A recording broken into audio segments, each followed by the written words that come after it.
I'll try and keep this short. Just a few thoughts that I had. There was a lot of discussion over here, even in terms of this idea that is being pushed by certain global north states, mainly the United States, in terms of shared values. All of that is dealt with in the book. I'm bringing it back to the book. I'm taking it away from interventions here. It's dealt with in the book in very deep, significant ways. I also wanted to maybe reflect on this age-long question of where does Dr. Diane Jayatillaka stand? I think it's a question that has been asked many times, but I found it interesting that in the book there is a discussion about what model of development works for the world, but also for Sri Lanka. And Dr. Jayathilaka very expertly picks from, yes, Marxism, from all of those ideologies, but he does it without being afraid of, or without being in fear of falling into some polarized camp.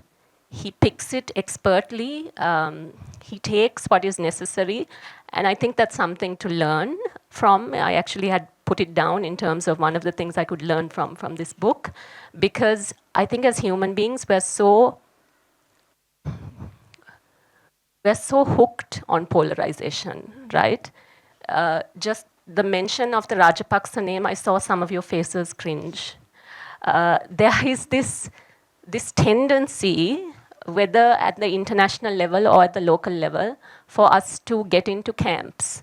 And I feel like this book does the opposite. It really looks at the different players internationally, the three big ones, the United States, China, Russia.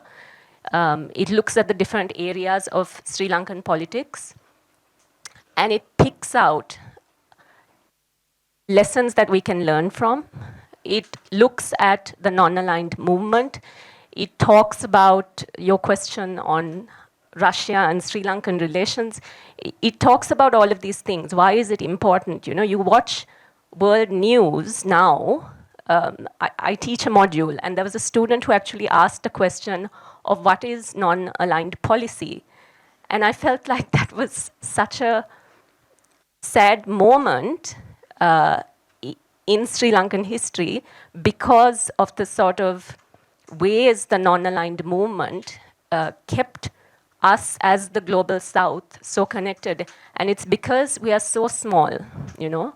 Sri Lanka is small, but when we were part of the non-aligned movement in that very large way, during the decolonization movement, during the 60s and 70s, this is all topics that the book deals with. During that time, our voice was loud. You knew who Sri Lanka was. You knew who the leaders of Sri Lanka. You go to the United States now, nobody knows, right? So I know all of us here sort of, we get caught up on the local, and of course it's important because we're looking for the model of development, but really it starts from our understanding of the international and how we fit in there. And the Global South is very important in that sense.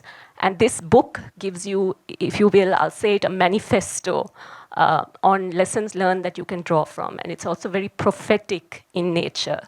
Yeah, that's all I have to say.